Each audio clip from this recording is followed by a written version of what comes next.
Life or consciousness of life. In reaction to a strictly scientific objectivity of the Kantian type, Hegel, following Schelling, starts in his early works from the very broad notion of life. Once the Dionysian fervor has subsided, which animated the poems of Herdelin and the Elegy Laesis of Hegel, the philosophical shaping of the notion proves very difficult. An ambiguity immediately arises from the very expression notion of life. To think of life is necessarily to think of it in its totality, since only this totality is the aspect under which one can grasp it conceptually. When Schelling wants to define life, he defines it as that which is common to all living beings, what is then individualized in each of them. And Hegel affirms that infinite life is a spirit which opposes itself to the abstract multiplicity of living beings. Now, there are two ways of understanding this notion of totality. It can refer to the possibility of totalizing what constitutes this totality, of thinking of it conceptually as realizing a unique essence. It then designates the essential totality outside of which the totality of accidents falls. The essence of all things is life, said Schelling. But totality can also refer to the impossibility of counting everything that is an integral part of it. One can speak of totality by the inability to find some other character for each of these elements. It is that which is not susceptible of a concept. Living nature appears as that which is eternally other than its concept. The notion of totality, and thereby of total life, therefore appears as equivocal to the point of being able to lead as much to a rational conceptualism as to its mystical irrationalism. Schelling abandoned without further ado the notion of life and substituted for it that of nature, which to an equivalent extension joined an infinitely richer understanding. He starts from it as from an unconditioned, which must envelop all future determinations, in particular those of the objective and the subjective, beyond which it is located.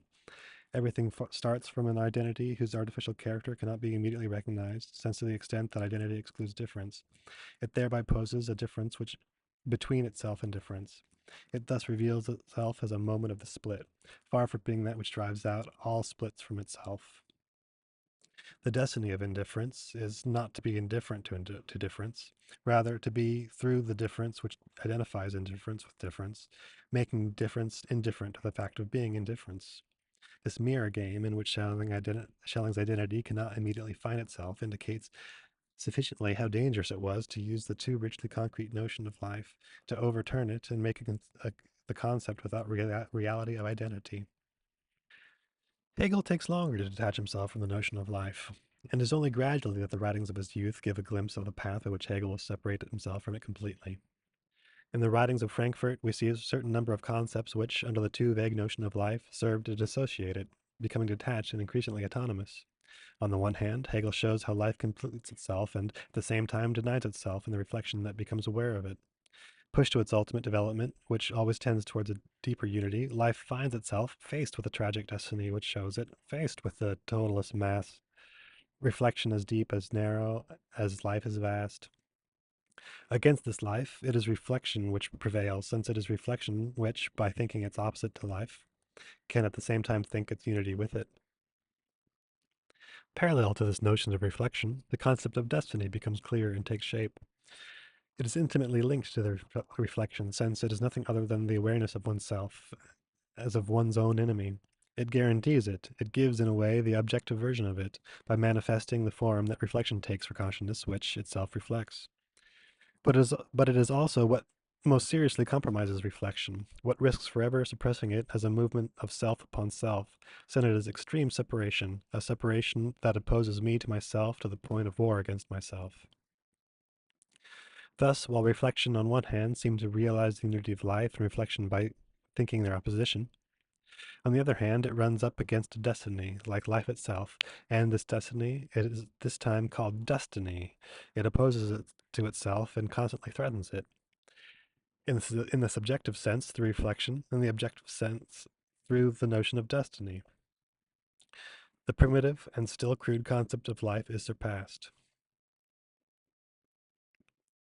This surpassing announces the great critical work of the Phenomenology, which will operate for the Schellingian notion of life a critique quite similar to the critique of Kantian objectivity, a critique by pulverization, which by bursting artificial notions gives rise to closed concepts which were enveloped there.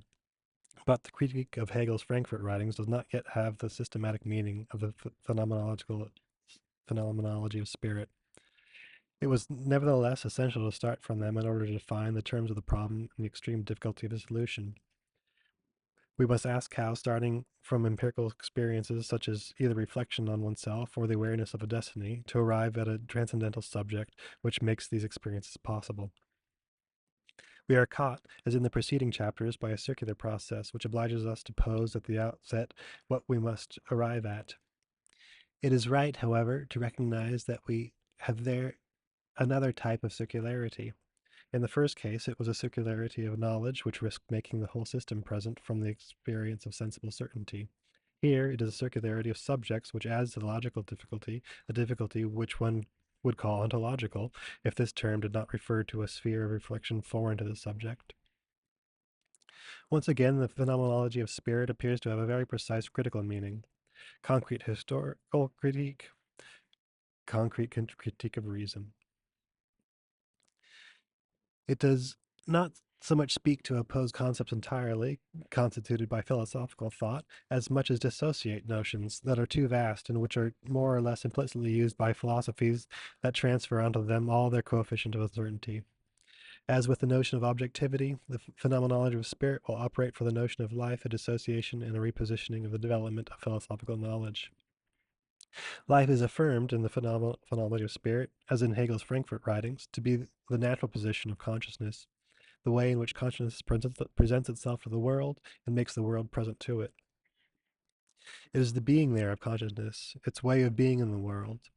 But the very fact of being a worldly version of consciousness necessarily implies that life and consciousness, they do not present themselves according to a genetic relationship manifesting how consciousness springs from life, but rather they are, in relation to each other, affected by a complex relationship of partial dependence and partial independence.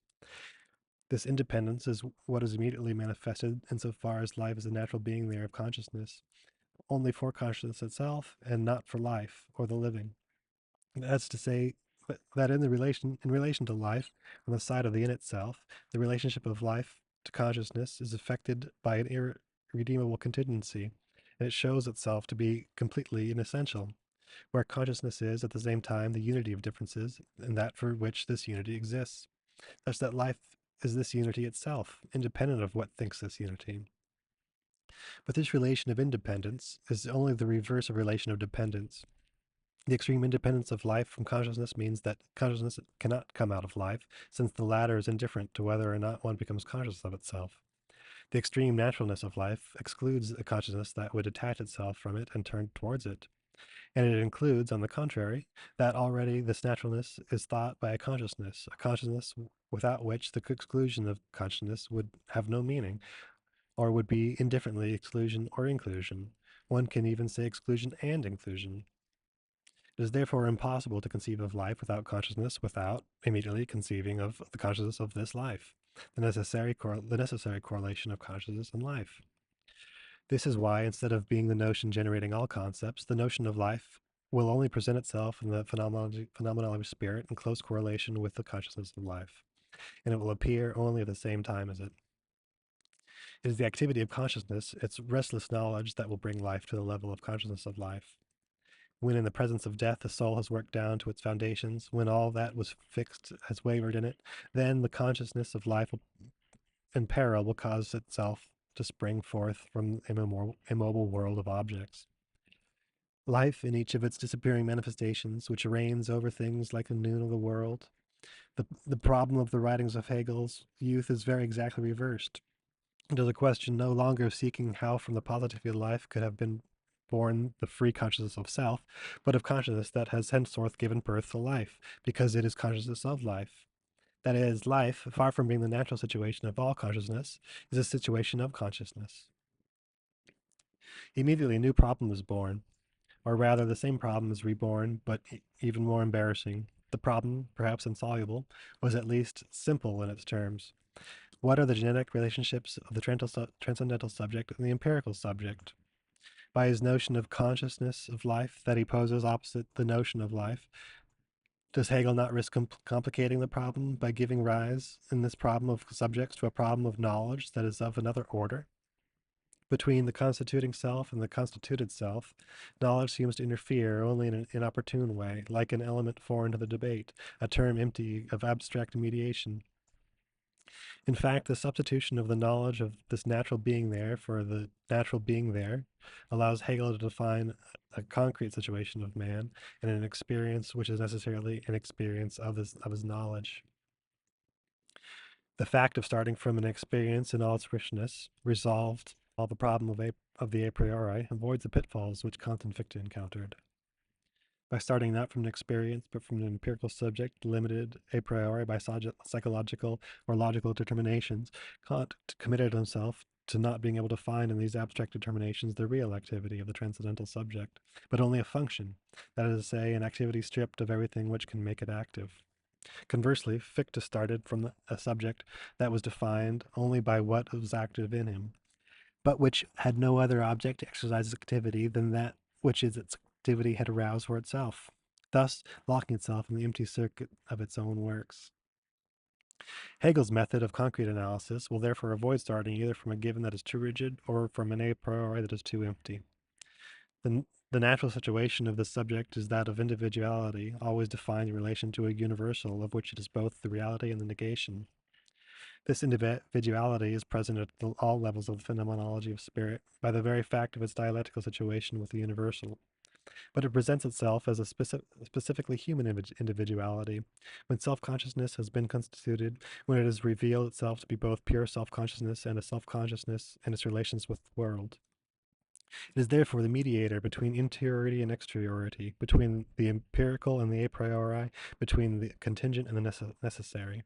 It is this mediating situation which allows them to occupy in the world of the ambiguous situation of an element of the world and the constituent principle of this world. The world is for the individual a situation in itself and for itself, which imposes itself on them with the necessity of fact, in which the individual must bring into themselves and must internalize it as it is. In relation to them, the individual is what is most contingent, and it is the formal and empty consciousness which tends to absorb it. But by this internalization, it immediately changes meaning and reveals itself to be the world of a consciousness in relation to which it could only have been something other than it is in reality. Moreover, it owes its reality itself to consciousness, since be- before being internalized, it is only an indifferent possibility of being this or that. It is only the empty element in which determinations disappear for consciousness. It is light, no doubt, but a light whose destiny is to be as indifferent to things as darkness itself, a light in which, as the night, all cows are black. That is to say, it will hold solid reality only when consciousness has recognized itself in it, when it has become its world, when the disappearing determination leaves, at least behind it, the fact of having disappeared, and is acquired through the internalization memory, Erinnerung, the eternal reality of having been, for a moment, real. The consciousness of the individual confers its reality on the world. The movement of individuality is a reality of the universe.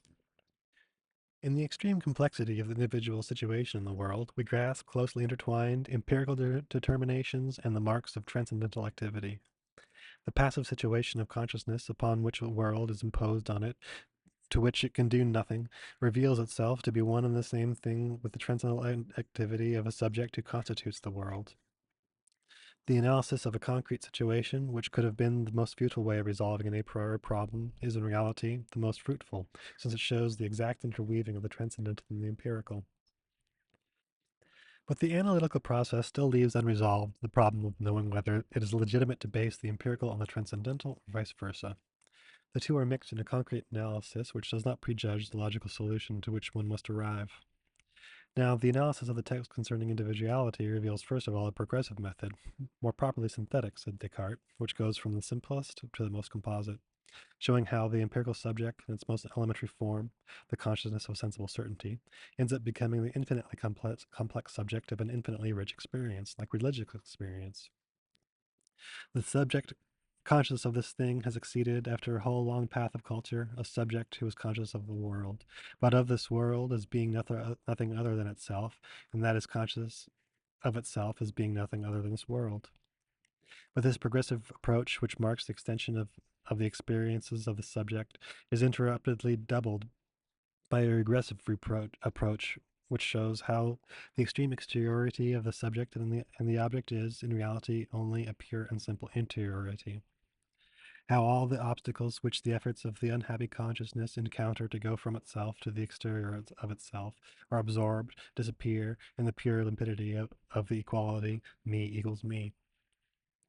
All the passion of consciousness throughout the world is nothing more than an immense ruse of extreme simplicity, that is to say, of the pure subject. These two approaches are exactly correlative and occupy the whole extent of the phenomenology of spirit.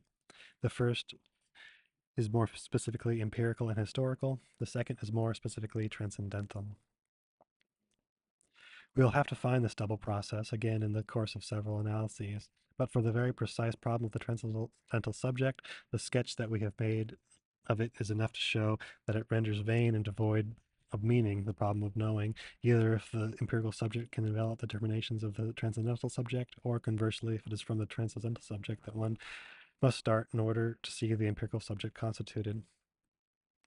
From the beginning of the phenomenology of spirit, the two determinations, empirical and transcendental, were present, and their analysis was developed to absolute knowledge in a concurrent way.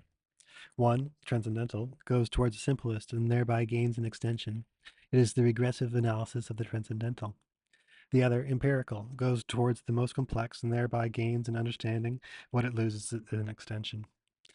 The empirical subject of sensible certainty is, in a way, broader than the empirical subject of religious experience. Between the two, the empirical is also richer, whereas the transcendental point of view is both very broad and very simple, too close as it is to the identity me equals me. As with the analysis of objectivity, it was once again the discovery of a method that allowed Hegel to resolve the problems that his own philosophy has raised for itself. We have seen with regard to the circularity of knowledge that this method was the phenomenological method outside of any determination. The analysis to which we have submitted Hegelian thought, with regard to the circularity of subjects, allows us to see more closely what this method is. It resides in the exact correlation and reciprocity of an empirical progression and a transcendental regression. It is the very opposite of the Kantian and Fichtean methods, to the extent, first of all, that the former was only progressive and the latter purely progressive, but moreover, Kant had believed it possible, starting from the empirical, to reach the transcendental by regression, whereas Hegel knows well that starting from the empirical will never reach anything but the empirical, and that the only suitable approach in this domain is progression. Conversely, Fichte had used in the analysis of the transcendental a progressive method which never allowed him to leave this transcendental to reach the empirical. Hegel, in this domain, uses the same regressive method which allows him to pass from the most complex determinations of the transcendental to the summit of the activity of the subject in all its simplicity. But it is above all the correlation of the two methods which is fruitful in Hegel. The transcendental method, in its broad sense, implies an empirical progression and a transcendental regression. It is therefore not surprising that for him the problem of the relations of the transcendental subject to the empirical subject is at the same time very simple and very complex. Very simple because without any question of priority they must be analyzed at the same time, and very complex because at each moment the relations must be analyzed without a solution of principle being able to be definitely acquired.